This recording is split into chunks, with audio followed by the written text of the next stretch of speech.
भोले सच्चिदानंद रूपाय भगवान की जय। सतगुरु भगवान की जय।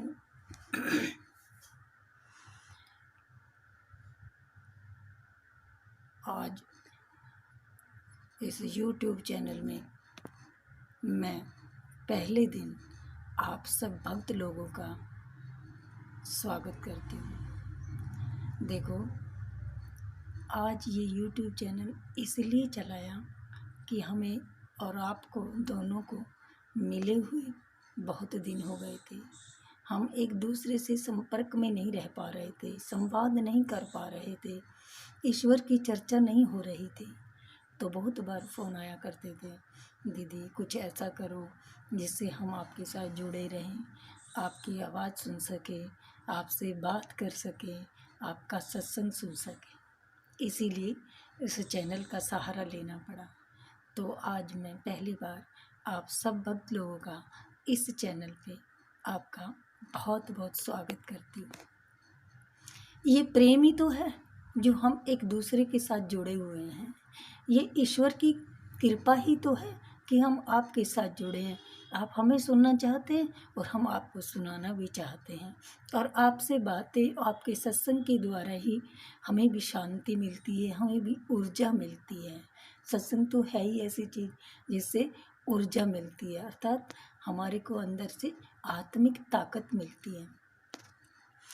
देखो, जितना प्रेम होता है ईश्वर की प्राप्ति उतनी ही अधिक होती है।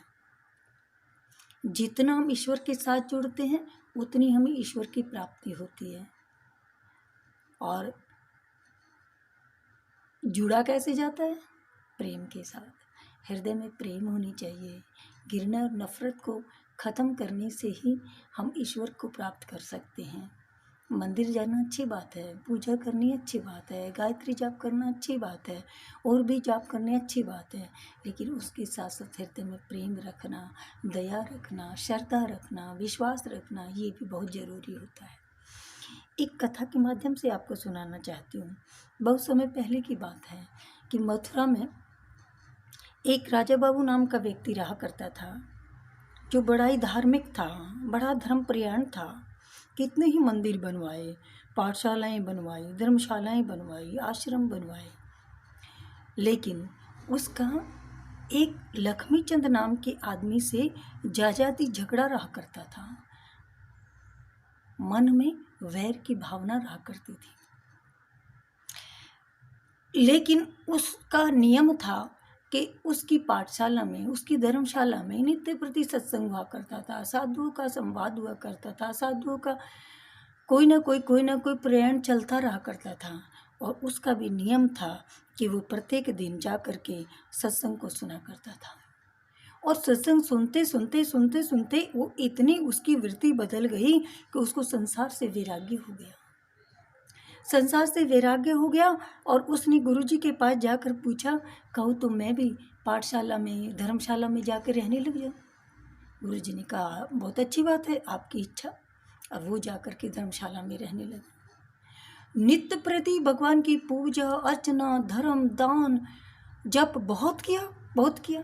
एक दिन मन में विचार आया कि गुरुजी से जाकर कहूँ कि मुझे संन्यास दे दें। गुरुजी के पास गए और कहा कि मुझे संन्यास दे दो।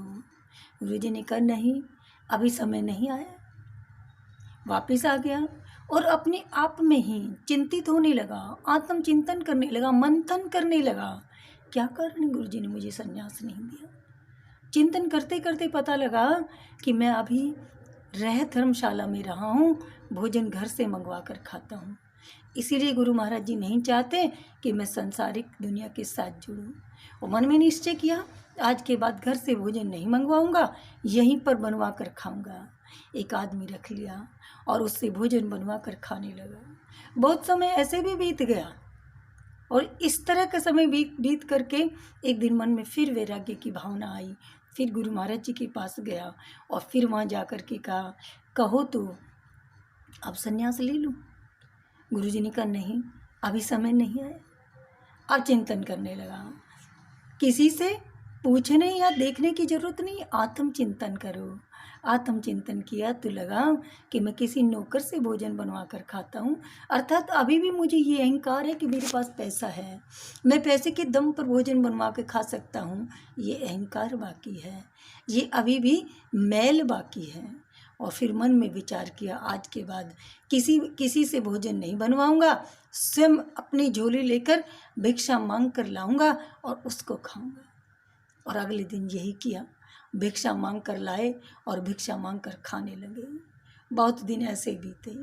फिर गुरु महाराज जी के पास गए, गुरु जी से कहा अब संन्यास ले लो। गुरु जी ने कहा नहीं, अभी समय नहीं आया। फिर चिंतन किया और फिर चिंतन करके सोचा, ओहो मैं भिक्षा रोज लेकर आता हूँ, भिक्षा लाकर खाता हूँ, पूजा पाठ सब कुछ करता हूँ, सरल हृदय हो गया है, लेकिन अभी भी एक जगह गांठ है, अभी भी एक गांठ बाकी है। बोले कौन सी? तो अंदर से आवाज आई कि मैं अभी तक लक्ष्मीचंद के घर नहीं गया, क्योंकि वो मेरा द्वंद्वी है, मैं उसके घर भिक्षा लेने नहीं गया। और जब ये मन में विचार आया, विचार कौंधा, तो सुबह प्रात होते ही झोली उठाई और लक्ष्मीचंद के द्वार पे जाके खड़ा हो गया और जाकर कहने लगा कि भिक्षा दो, भगवान के लिए भिक्षा दो। लक्ष्मीचंद के नौकरों ने जाकर लक्ष्मीचंद को बताया, देखो देखो आज सेठ जी राजा बाबू भिक्षा लेने आए आपके दरबार पर। उसने कहा भिक्षा लेने आए? बोले हाँ। सेठ जी कहो तो थोड़ा सा जहर मिलाकर भिक्षा में दे दे। अब तो लक्ष्मीचंद चिल्लाकर बोलता है, रुको मुझे देखने दो। और बाहर निकल कर आया। बाहर निकल कर आकर क्या देखता है कि राजा बाबू झोली पसारे खड़े हो, भगवान के लिए भिक्षा दे दो। देख करके मन द्रवित हो गया, भावुक हो गया और भाग करके गया और जा करके गले लगाए, राजा बाबू तुम? बोले हाँ। भिक्षा दे दो सेठ जी। बोले नहीं, तुम मेरे साथ आओ, अंदर बैठो, दोनों मिलकर भोजन करेंगे, मैं अंदर तुम्हें लेके चलूँगा। उसने कहा नहीं, मुझे भिक्षा चाहिए, मैं भिखारी बनकर आया हूँ, सेठ नहीं हूँ मैं। इतनी ही देर में एक नौकर भागा हुआ आया और आकर कहने लगा, सेठ जी एक तार आया है। उसने झट से खोला और तार को पढ़ा। तार को पढ़ा तो तार किसका था?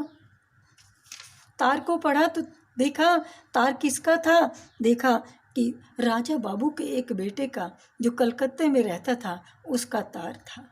और उसमें लिखा था कि हमारे पिता राजा बाबू का कोई पता नहीं है, वो कहाँ चले गए, वो कहाँ चले गए। भूमि का झगड़ा अभी तक समाप्त नहीं हुआ है, किंतु इस जमीन को लेकर हम क्या करेंगे? हमारे पिताजी ही नहीं रहे, उन्हीं ने इस झगड़े से विराम ले लिया, हम इस भूमि को लेकर क्या करेंगे? अतः कृपा करके हमारे पिताजी बन जाओ, क्योंकि हमें तो एक पिता की आवश्यकता है, हमें अपनी शरण में ले लो। लक्ष्मीचंद रोने लगा और रोते हुए बोला कि उन्हें लिखो, ऐसा नहीं होगा, जमीन उनकी है और उन्हीं की रहेगी। और बोले इनको लिख दो, उनको लिख दो कि मैं उनके पिता नहीं रहे, मैं उनका पिता बनकर उनकी रक्षा करूंगा। आज से वो केवल राजा बाबू के नहीं, मेरे भी बेटे हैं। और तत्पश्चात राजा बाबू मुड़े तो देखा सामने गुरुजी हाथ में गेरुए कपड़े लिए खड़े थे और देख करके उन्होंने कहा कि राजा बाबू अब वास्तविक संन्यास के योग्य हो गए हो, इन वस्त्रों को पहन लो। वस्त्रों को पहना दिया और कहा कि जीव कितना भी जप करे, कितनी गायत्री उपासना करे, कितनी ही पूजा करे, मंदिर जाए, जब तक मन में घृणा है, ईर्ष्या है, द्वेष है, तब तक ईश्वर को अपने करीब नहीं पाओगे। जब तक इस ईर्ष्या घृणा रूपी मल को निकाल कर नहीं फेंक दोगे, तब तक ईश्वर इस मंदिर में विराजित नहीं होंगे। मंदिर में विराजमान करने के लिए हमें ईर्ष्या, घृणा, वैर भाव, इन सब को त्यागना पड़ेगा। और जब तक ये नहीं त्यागेंगे ईश्वर से दूर रहेंगे। प्रेम ही पूजा है, प्रेम ही ईश्वर है, प्रेम ही इस दुनिया का सार है। प्रेम करो, नफ़रत को छोड़ दो, तो देखो अपने अंदर में कितना आनंद और सुख मिलता है। अनुभव करने की ज़रूरत रहेगी बस। प्रेम ही सबका उद्धार कर देता है, प्रेम ही पूजा है। हम तो अपने द्वंद्वी को, अपने सामने वाले को नीचा गिराने के लिए, उसको नीचा दिखाने के लिए स्वयं कितने नीचे गिर जाते हैं, हमें पता ही नहीं चलता। हम सोच ही नहीं सकते हम कितने नीचे चले गए। और उस नीचाई को जब देखते हैं, पता चलता है, तब कुछ भी हाथ में नहीं रहता है, हम गिर चुके होते हैं। इसीलिए सामने वाले को ऊंचा उठाओगे तो तुम उससे ऊंचा हो जाओगे, उससे और अधिक ऊंचे हो जाओगे।